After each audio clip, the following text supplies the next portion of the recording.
Wilton Manors changes Stonewall Festival permit to comply with controversial new law. A principled stand or bitter pragmatism? There were no good choices, only passionate pleas at last night's City Commission meeting. In this week's SFGN, online now and on stands tomorrow, I look at how DeSantis and the GOP are affecting next month's Stonewall event in Wilton Manors. Last night's City Commission meeting, the panel voted unanimously to amend the party's permit to ensure compliance with a new law that essentially declares all live drag entertainment as adult entertainment. Queens play an integral part in Stonewall and most prides throughout the world. They host parades and stages as well as perform, but it appears that will not be the case next month's event. This is a gut punch to the very soul of LGBTQ plus culture. Many people came to speak out against changing the permit, including dozens of entertainers representing local venues. Coco Lords told me, quote, "I'm here to make sure we are heard and seen, to show that we are one community and we have to represent each other and stand up for each other," end quote. They were passionate, commissioners were empathetic, but in the end, they acquiesced. What is the alternative? To openly defy the law would give DeSantis the excuse he needs to remove commissioners and install his own government over Wilton. That could be the death knell to LGBTQ+ in Greater Wilton Manors. It now falls to Stonewall Pride CEO Jeff Sterling to comply. He told me, quote, "We may be constrained by the narrowest interpretation of the law today, but that does not dissuade us from our long-term fight against injustice against our community." And you know, for me, I'm split. My head agrees with this strategy, but my heart doesn't. Yeah. It may be a year, 5 years, or 10 years, but at some point, my drag and trans sisters and brothers will ask me if I stood for them in the darkest and most difficult times, and I will be ashamed, too ashamed to look them in the eye, and I will lower my head and I will say no. And this is one of the hardest decisions I think many of us have had to come to. Some communities deal with it a little bit easier because they're not as invested in the LGBTQ plus community, but this really hurts. And like many people said on both sides of the issue, there are no good choices for this.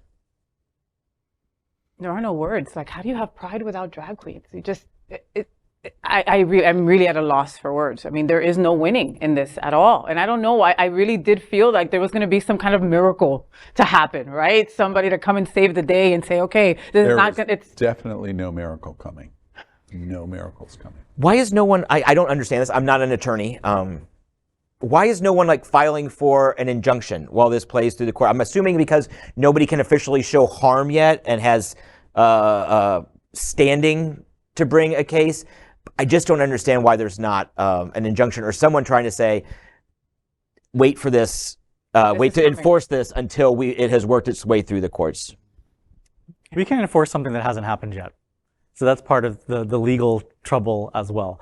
So in preparation for an event like this, I mean, number one, like how do they even keep the name Stonewall for the Pride Festival without drag queens? You're absolutely right. You know, so they have to start from there. And two, you know, it's very interesting because, you know, last night, you know, like Faye and I were at the event at the World's AIDS Museum, and at the same time that the City Commission meeting was going on, and these drag queens and entertainers were talking about how unsafe they feel even walking down the streets of Wilton Manors, the gayest city in the country. Yeah. You know, and now this is happening, and you know, to be considered gay, you know, adult entertainment, sorry, you know, what is that supposed to mean? You know, is it, you know, are they going to fence the streets? Are they going to put up black curtains? What's going to happen? Is it just 18 plus? There's so many questions that are just left unanswered from this, and no one really knows exactly what to do or to make the wrong move. Yeah.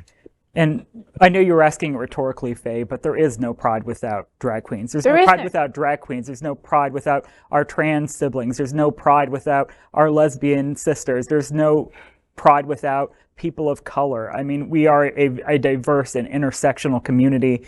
This doesn't feel right. This doesn't feel, to your point, John, it hurts the heart. This doesn't feel like a true celebration of pride if we have to exclude any part of our community. I understand where the city council is coming from. We've seen from Governor DeSantis his willingness to abuse his power to remove political opponents from office. We saw that from the state attorney in Tampa in Hillsborough County. And frankly, the state legislature is a rubber stamp for him. It might as well be the Russian Duma. They're just approving anything that our would-be fascist governor wants to do.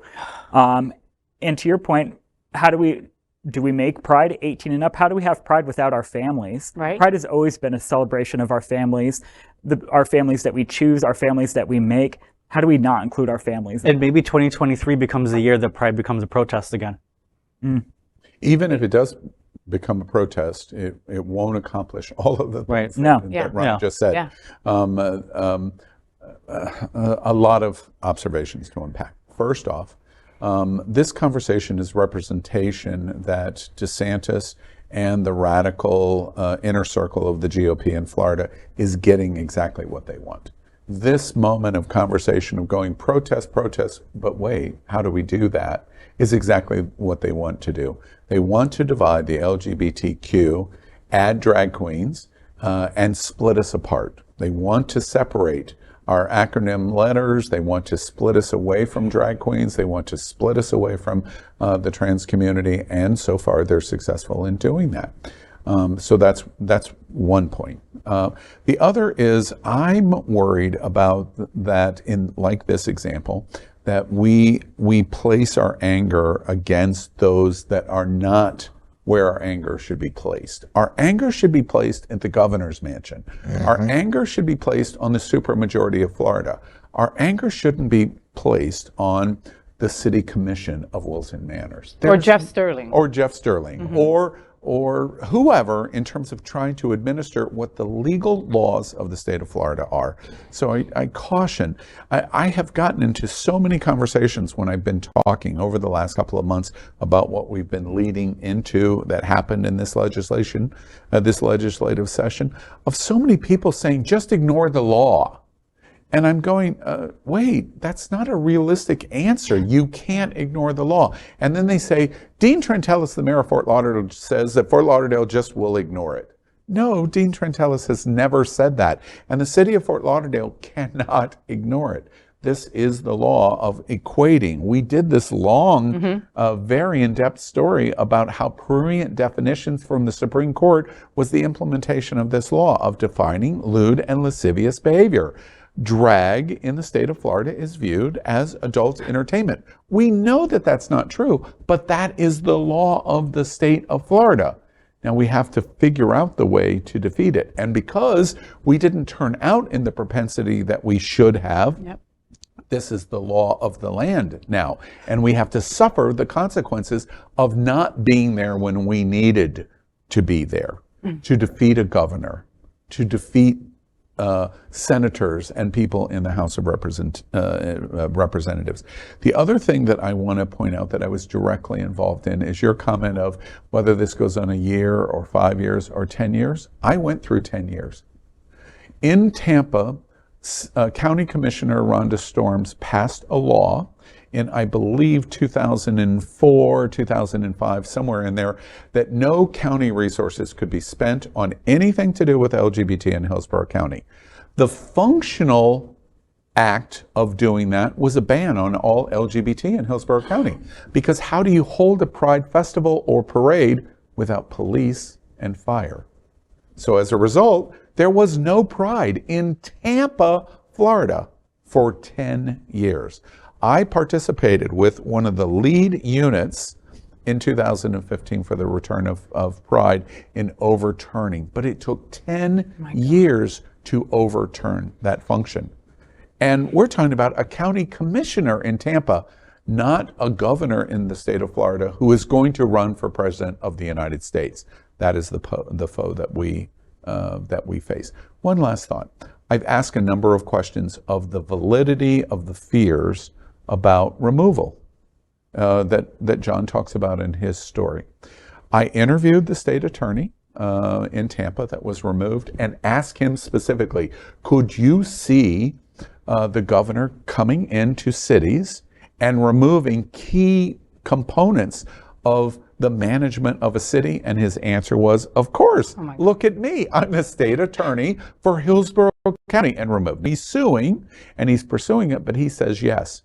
2 weeks ago, I spoke to one of the city commissioners at Wilton Manors, on the condition it would be off record, but I'm going to repeat it for the first time, that conversation. I asked specifically, is the city of Wilton Manors concerned the possibility of the city manager of Wilton Manors being removed by the governor if they do not follow this law? The answer, yes. Are you concerned that the police chief of Wilton Manors could be removed if he didn't follow the law? The answer is yes. Wow. It gets worse. Are city commissioners worried that they could be removed by Governor Ron DeSantis in Wilton Manors if they do not follow this law? Yes. Last question. Are you concerned that the mayor of Wilton Manors could be removed by the governor of Florida? Yes. We're dealing with a behemoth. So we need to focus our whatever this is going to become now on the right places to attack the Wilton Manors City Commission, the mayor, the city manager, the police department, or any of the related functions anywhere is misguided. We hate this, but let's focus our attention on those that should be focused on. And that is Governor Ron DeSantis. That's where it is. One last thing. If we boycott, I'm just saying flatly, if we boycott this parade, we are fundamentally harming our community. I understand completely the issues about drag queens. And really, at the end of the day, in my opinion, the attack on drag queens is a secondary step to get to the trans community. But if we don't loudly show up at that parade carrying signs of what the fascist governor is in Florida so the entire world sees it, I think we're making a mistake. And I'm telling you, Faye and I will be on the main stage at that Pride if there are 22 people there saying on Apple Television and Roku, this is Wilton Manors and we're ground zero of the fight of that election on the first Tuesday of 2024. You better be gunning up right now for the vote of your lifetime. If anyone in our community goes, voting doesn't matter, turn to the left and turn to the right and see if that answer is still true. We are Queer News Tonight, the world's first and only live daily LGBTQ+ evening news show from Happening Out Television Network. In the model of PBS and NPR, we educate, inform, and entertain by supporting the 10 pillars of the LGBTQ+ community, with more than 100,000 a week watching on Roku, Apple Television, and other channels. To keep the stories going, we accept donations with 100% transparency. Stay updated and live authentically with Queer News Tonight.